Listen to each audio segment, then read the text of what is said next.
सफाई जर व्यवस्थित झाली तर मोठ्या प्रमाणावर पाणी साचण्याचे प्रकार कमी होतील.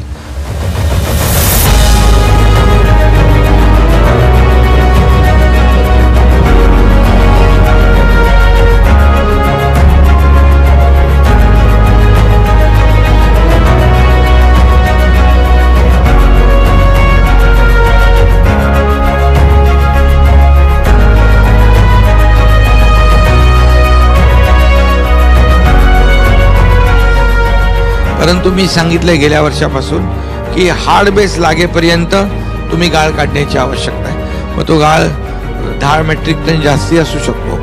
तर गेल्या वेळेस केल्यामुळे त्याचा फायदा झाला आणि आताही नाले सफाई जी आपण पाहतोय तिथे देखील काही ठिकाणी हार्ड बेस लागलेला पाहिला, काही ठिकाणी अजून लागलेला नाही.